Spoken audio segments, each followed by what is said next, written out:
Good day, good day, good day, good day, good day, good day, good day. And not Roger, good day. Appreciate everybody for jumping in, man. I got about 15 to 20 minutes with you all, but I want to talk about the possible picks. And on top of that, before I get to my other duties around here, I just want to tell you guys, I hope you have a wonderful day and a productive day at your jobs or what have you. The Dallas Cowboys. Let's talk about this. Let me know if my audio is there, Cowboy Nation. Let me know if you guys can hear me. Shout out to you. You're the first one, Ed, man. Madman, he says, law is late. It's 9:24. That let me know that you're on the East Coast time, right? You're not in Texas time. And shout out to you, Lisa. Thank you so much. I got a video that I was looking at, Lisa, and you're going to be in it, and I can't wait to showcase it. I got you dancing and everything, but neither here nor there. Of course, before you guys try to pull out the butter knife and say, hey, Law, we don't need a wide receiver, it's going to be hard to pass up some of these wide receivers. First and foremost, the Cowboys did an article on this particular wide receiver, and he talked about possible picks, by the way. And, of course, we all know that this is in the realm of, speculation for the nation. This is DallasCowboys.com. Possible pick, hard to ignore Chris Olave's speed. And, of course, the Dallas Cowboys, when you get to the aspect of thinking, what do they like to do? We like the flashes, right? And it will be flat out hard. And I'm telling you, this wide receiver class is crazy good. Like how in the world did all of these wide receivers just said, hey, you know what? We want to get drafted into 2022, Come on, man. These wide receivers are just good. Regardless, I look down, I'm literally looking at wide receiver tape, and I can find a dog in the 5th round, believe it or not. I can find a guy that can drop all the way to the 6th round that can be somebody that you would say, man, there's going to be a wide receiver out of this class that somebody is going to overlook. Is going to be a situation like Antonio Brown, right? A late round draft pick that everybody didn't see, and he's going to blaze up the world. But for Chris Olave, of course, running a 4.26, and then on top of that, did you know Olave caught 13 touchdown passes in 11 games last year to lead all Big Ten players, not some, but all. And when you look at it, like even Treylon Burks, I think he had like 9 touchdowns, last season. And come on, Cowboy Nation, there are a lot of things that we can look at. Of course, the whole situation and scenario would be, all right, do the Cowboys need, that's what they talked about, running the 4.26 at the combine, help this stock or what have you. And they're not lying, Cowboy Nation. When you run that fast or what have you, and then I think his official time is like a 4.3 something, but our eyes do not deceive us, Cowboy Nation. We literally can see this thing and say, all right, cool. What should the Cowboys do? Now, going back to what they should do is look into an offensive lineman guy, right? You got guard that you need help at. You also have tackle that you have to say to yourself, realistically, say to yourself, man, ain't no way Tyron Smith is going to play 17 weeks. But we're rolling into the 2022 season, literally, with CeeDee Lamb is the only known commodity that we know with the silver and blue. Literally.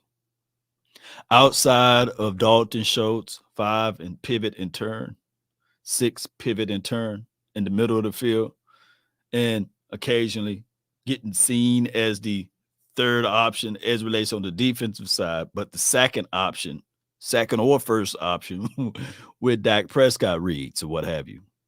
Dotson, Chris Graham, Dotson. Like, put in the chat, Cowboy Nation, who is your favorite wide receiver coming out of this particular draft? Because I can literally make a strong argument that far as value And if you want to do less is more and all of that stuff, that you can find a Danny Gray in the later rounds who ran a 4.33. All he did was in SMU was able to take the top off the defense end around, catching the ball in between traffics or what have you. And I guess if you're not a local kid here, you don't know too much of Danny Gray. Zion is the best if he's here at 24. This is from my guy. I'm all in favor. Look, I'm all in favor and flavor of the Cowboys going with the offensive line. But it's going to be a hard situation to ignore it, right? It's hard to ignore someone that's from, let's think like the Jerry Jones family, right? It will flat out be hard to ignore the ticket sales, the jersey numbers. It's going to be hard to ignore the flash in the pan because for sure that Michael Gallup will be out 3 to 4 weeks. And one can argue that he's going to miss all the training camp, all of OTAs and preseason, right? It's going to take him a time to get ready and get back into the folds of playing football naturally, even at the peak or the level that he's supposed to play at. And we all love Michael Gallup, love his storyline and everything. It's almost similar to what you can say with Rain Dakota Prescott. They both lost their brothers and everything, And if you speak to Gallup, man, he's a very soft-spoken guy, and he works out with Dak Prescott all through the offseason, right? Matter of fact, he can have his stuff shipped to Dak Prescott address, and the mailman say, okay, yeah, is that Michael Prescott, So here's the thing. The Dallas Cowboys must not rush it. They must not get things going. Gallup ain't coming back until December. This is trip aces, right? December to remember. So if that's all accurate, then it is what it is. It is what it is. Shout out to my guy, Mr. Wright. He says, what wideout will work best for Dak? ? A guy with big catch radius, not small, speedy guys. I don't know, Antwan, Mr. Wright. That's his nice name, man. You beat me to that name, Mr. Wright. I wish I'd had Mr. Wright Law Nation. But here's the thing. Cole Beasley had his best years ever with Dak Prescott, right? Right. Oh, Randall Cobb reemerges as his best season ever in many a moon since he was young with Dak Prescott. So what I would like for the Cowboys to do, if you have a Sky Moore, was it Randall? What's Randall's last name, y'all? Y'all help me out. Or if you have a smaller wide receiver in general, even the Khalil Shakir? I'm murdering his name. Khalil Shakir, however you say that man's name. Or even Jahan Dotson, he's not big as relates to size-wise, right? If you have those guys, I think they can still work. Jahan Dotson, Wan'Dale Robinson, I apologize. Kyle Phillips, and Khalil is 6 foot, although he looks smaller.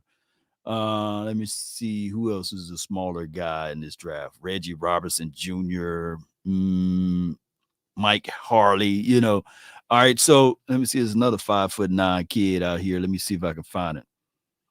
Vilius Jones, all of these guys. I think that they can probably work. I think thank you, man. Khalil Shakir, Scott Moore would be a great fit. I think, Mr. Wright, that a smaller wide receiver, shiftier guy can find the small spots in the zone, can sneak underneath, and you have your bigger wide receivers, your bigger targets. CeeDee Lamb is no small dude, right? He's a big, tall target. Of course, well, this whole argument is crazy now because James Washington is 5'10", 5'11". So we'll find out. I bet you if he can stay healthy, this will be James Washington's best season ever. I bet you, because if Cole Beasley had his best season with Dak Prescott, and if Randall Cobb had his best season ever, then I'm quite sure James Washington. Now, far as the bigger target like Simi Fehoko, people fail to realize he did run a 4.3. He's a 4.3 guy, 6'4", by the way. So we'll find out, man. Tyquan, Thornton is a speedy threat. You can get him maybe in the 3rd or 4th round. Man, your screen had me. You had me almost trying to wipe my screen off, man. You got me. But here's the thing. I heard he can't catch water if he fell off a boat. Now, I looked at some of his highlights, and the highlights tell one story, and Thornton is fast. I didn't get a chance to look at some of the all-22s. I only have limited access to most of the all-22. So what I did was, even when I was doing the Khalil Shakar film in Calvin Austin, both of those guys, I got both of their all-22s. I only had limited views of the all-22 for last season. So for Calvin Austin, I had to go back to the 2020 year and 2019. And lo and behold, Calvin Austin, he was still killing. I said, man, this dude was still killing. And some of the highlights, I had to watch some of the highlights of Calvin Austin of the 2021 season. And I said, man, I was fixated on him. I was like, man, this guy, even when he was young at his route techniques, young at his route runner, because one thing I can tell you about wide receivers, releases, and how you get off of jam. You don't need the all 22, by the way, to see and to break that down. But you do need to see it as it relates to how they manipulate the safety, and if they really run it and digging at the top of the route when they run in a 7 or a 9 or what have you, or even if it's a bang 8 release, you want to make sure that they are nuanced with their routes. And as crazy as it is, you want to make sure, can they catch the big ball, right? So those are things that you have to look at, releases and seeing what they do at the top of the route. Regardless, I don't care. Look, you can do a film assessment on everything, but if you don't know the reasons how they dig deep and they take that jab at the top of the route and then break loose like hell, you don't know what you're saying, And that's what you look for.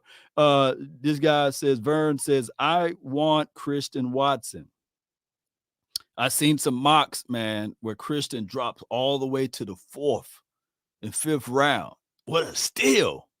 Now, the dude is still fast, but it goes back to this point right here. The Dallas Cowboys looking for a situation, whereas, bam, they might want to see this guy right here. Oh my gosh. Somebody that they say, man, 4.26, play for a big program, play for a big school. Not saying that that's a meet qualifier, right?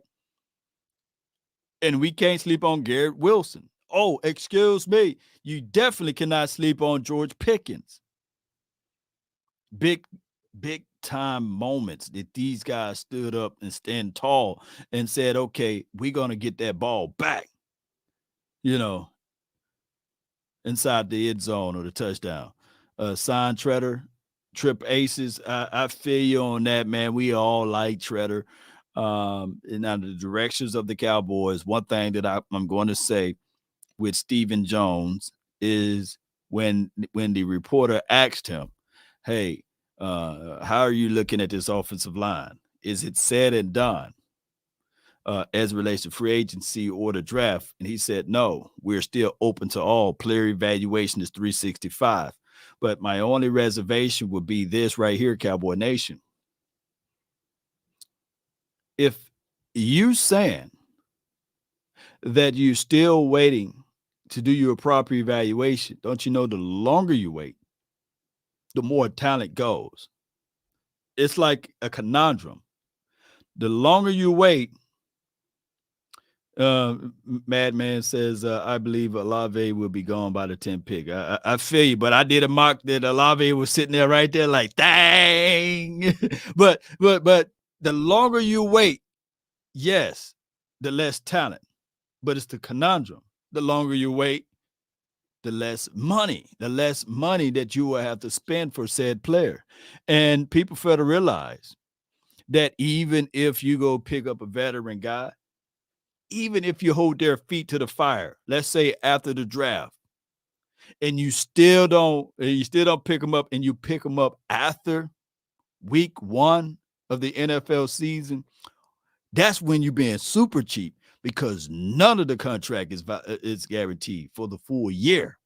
So it could be a situation where the Cowboys wait all the way until after week 1 to sign their veteran guy. And that's quite possible that they can do that if they're trying to save coins. Now, we're saving about $10 million by not picking up La'el Collins, right? And we gave pretty much the Cincinnati Bengals a huge favor, right? We gave them a huge favor by releasing La'el Collins and allowing him to shop around to pick his own team that he would like to go to, right? And we going into this draft, whereas we could have been conniving, we could have been cunning, we could have been slick, we could have been withholding of information or thought tracks and say, hey, the Cowboys planning on kicking La'el Collins back to guard, although that could have been fake hood, right? False. We could have literally rolled with that and keep everybody in the dark as it relates to this draft. So now what we did was we exposed our weakness. We let everybody know that we need a guard. We let everybody know that we need a tackle. We need offensive line, right? There's no element of surprise with what we did by releasing La'el Collins a little too early, because not like you release him and now all of a sudden you get the $10 million. No, you got to wait until June the 2nd. And shout out to you, Trip Aces, man. I really appreciate you. So now we got to figure out how are we going to get back to getting the offensive lineman. And on top of that, we got a big old hole on the wide receiver side. Let me know if I'm wrong.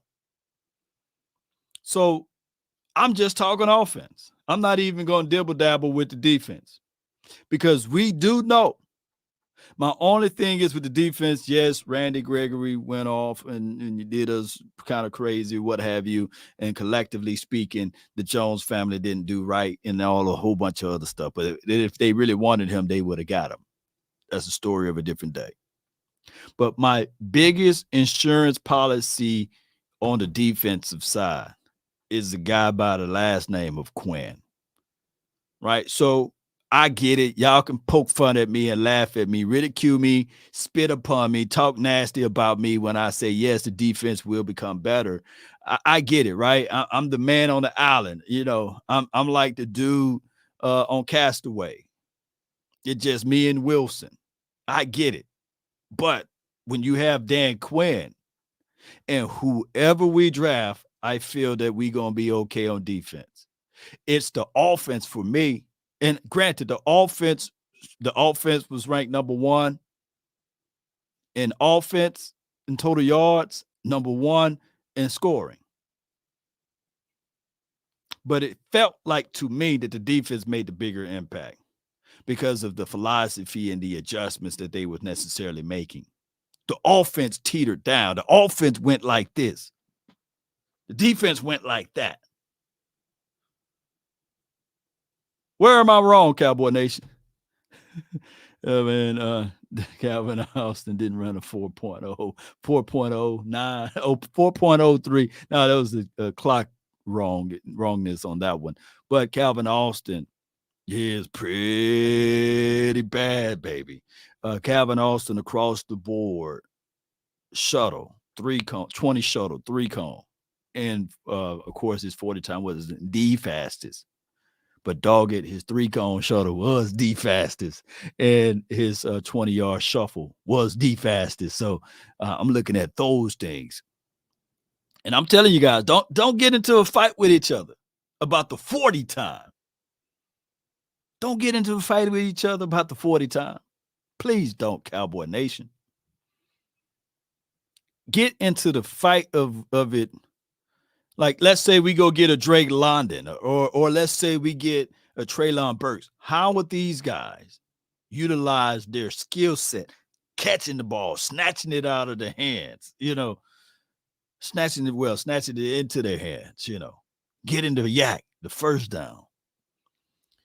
Wide receiver, we got 10 more minutes. Appreciate y'all for jumping in. Thank everybody for being part of this network. Wide receiver or O-line in the first round. This is stick up kid. Like I said, man, it's gonna be hard, but I do not want the Cowboys to do this one. And y'all just hear me out, Cowboy Nation. Bruh. Y'all just hear me out. I do not want them to. With the 24th pick, the Dallas Cowboys select Kennard, whatever he is. What was it? Is it Darian Kennard, Darius, whatever? I don't want them to do that because they're looking at it like we need offensive line, right? But they know for sure that Olave is better, but they trying to solidify the offensive line first. And they said, you know what? We're going to go with Kennard. I don't want them to do that. Drake Slow laughing my head off. Trail, appreciate you, man. Cooper Kupp. Look, and yes, the truth. What the truth? You can't handle the truth. Cooper Kupp, the best wide receiver in the league last year, ran a 4.62. I rest my case. So don't fall. And can you put out there, Christian, Jerry Rice 40 time, Chris Carter's first 40 time, and as well as the playmakers 40 time. Can you put out there 40 times? Oh my gosh, man. Hey, speak it into existence, man. I'll take 2050 Super Bowl. Yo. Oh my gosh, man. Protect Dak. This is my girl Lisa. She says, we need to protect Dak. We need an offensive line. I can just hear your voice saying it too. We need to protect Dak. I get it too. I absolutely do. But we don't need to reach, because if you're reaching, and I'm not saying Connor Williams was a reach, but there's another Connor Williams in there. And if you fool around and draft too early, if you fool around and misevaluate your talent, then there could be a situation whereas you go grab a guy that you're sitting there saying, hey, we would like to have him out there on the field, but he can't beat out Connor McGovern, and you don't want that to happen. Shout out to all of my Facebook followers. Appreciate y'all, man. Jefferson, Ohio. True Cowboys fan for 45 years. That's a long time, Earl. Appreciate you, Earl. Appreciate you. Somebody put down, okay, Jerry ran a 4.5 law. I thought it was slower than that. Jerry Rice ran a 4.7. He's a 4.7 guy. And also, on the defensive side, I think Everson Walls, he ran a 4-something, 4.6 something, or 4.7. So don't fall in love with the speed. But man, baby, I'm speaking tongue in cheek when I say that, because man, 4.26. But you know what's more impressive than the 4.26, Cowboy Nation? This right here is more impressive right here. 13 touchdowns in 11 games. That speaks volumes. And I'm just being real with you guys. 13 touchdowns. So I'm looking at it like, yeah, we were top in offense and total yards, and also we was top in scoring. But we don't have Cooper anymore, and we are missing Gallup. And it's roll of the dice. We trying to roll the dice with James Washington, right? and hope that he's right by him being not using the system the way he's supposed to be used, right? So those are the things, those are reservations. But when you click on this right here, go to the website and you click on it and you can watch the video. I can't do it here live because NFL will come get me and put me in a body bag. But there's a link to that to the website. Man, everybody should be already on the Cowboys website, by the way, if you're a Cowboys fan, and you can check it out. Siddeeqa, appreciate you. Law, I pray all is good with you and yours, family. I appreciate you, DC for life. Appreciate you. Yep, yep. I thank you so much. Yeah, my family, is all is well right now. She is still going through chemotherapy, so we can only pray, right? So we praying for strength and everything else. And I appreciate you guys. I really do. I really do. I suppose, look, sometimes things happen in life where it hits you by the element of surprise. I literally hit my guy up, Boss Cowboy, in the OC. We had a layup. We had a full layup brought to you by walk-ons. We was going to be at the table with Rain Dakota Prescott. And trust me, we was going to ask him the hard questions. We was going to throw in some good stuff. He was going to be on the show. But, things happen. Unforeseeable things happen, and I had to go out of town. And I had my guys up and said, man, the whole situation is funny because Dak Prescott and his organization, they do the whole cancer awareness thing, and they talk about the prevention of suicidal thoughts and everything. And I literally wanted to be there, but I had to be there for my family. And I was like, man, what a great opportunity. But for those who understand, nothing goes unplanned, and everything happened for a reason. So there will be another time that we will showcase to you guys about, Law Nation, Boss Cowboy, and the OC hanging and kicking it out with the quarterback of the Dallas Cowboys. But, that's our time, and that's how life is, right? No one knows the future. But it is what it is. Prayers, I appreciate you guys so much. Did you watch the interview Fish did with Jerry Jones the other day? No, Lobo, I didn't watch the interview with Mike Fisher and Jerry Jones. Let me see. Yeah. David Bell. David Bell is pretty good. Oh, before I get up out of here, the drawing will be today. We will do the drawings, and I appreciate everybody who helped out this channel and participated with this channel. I really appreciate you guys so much. But like I said, it will be hard pressed for the Cowboys to pass up on these wide receivers, whether it be the first or the second or the third round. This will be a situation whereas we will all take a chance in a situation to say, okay, who's going to replace the production of Amari Cooper, even the off production, because a lot of people think production is a singular situation that is one way. No, it's multiple avenues. It is also a way, whereas there's off-ball production, whereas you got safety over the top rolling coverages. You got the underneath responsibility of the linebacker to try to bracket the wide receiver. So there's so many things that goes down into a play that a lot of people only looking at one side of it and never understand the full picture of it. Alvin Harper ate for years because of Michael Irvin, right? And Michael Irvin at one point was like, hey, man, that's my ball. And Michael Irvin said, hey, let me get to that spot. Let me get to that area. And it could flat out happen just for the 2022 season, right? CeeDee Lamb is sitting there like, hey, I'm getting all of the attention now, right? It used to be on Amari Cooper. And James Washington is sitting there like, hey, they singled me up one-on-one with the seconds in the third DBs, and now I'm eating, or whoever. Simi Fehoko, who is immediate mismatch. 6'4", you kick him inside. Now the linebacker got to understand, okay, all right, if this dude fool around and take this thing vertically, I got to flip my hips and trail back, and it's going to be hard.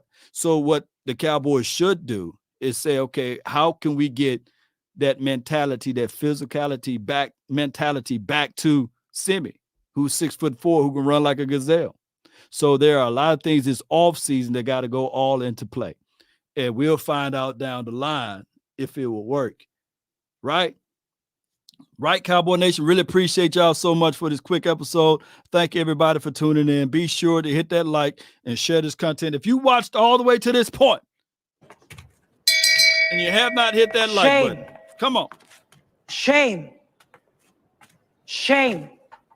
Yeah, Davis. Yeah, Jameson Williams. If you want another project of waiting, and try to recoup what you waited on and probably get the best wide receiver out of this class, you have to be very risque. And normally, on my way out, normally the Cowboys do that. Normally they do that in the second round, just like they did with Jalen Smith and a whole bunch of other guys, Randy Gregory. They take that risk pick in the second round. So, and I think even D-Law, he was one of those risk type of situations. But you have to wait to the second round. And who would be mad if Jameson Williams falls all the way to the second round and the Cowboys say, hey, we got Zion Johnson, right? We got our offensive lineman. Now we're just going to have to sit back and wait on Jameson to get right. It could have flat out happened. Or, I like what Lee Stewart said in the Kobe Dean. That can flat out happen too, Cowboy Nation. We'll find out, Cowboy Nation. Be sure to hit that like, share this content, let a friend or a neighbor know where to go when they want to tune in to Cowboy Sports Talk. The name is Law Nation. Be sure to share. Sharing is caring. That's been my time. I really thank you all for yours. And remember, you're listening to nothing but the best. Let's go.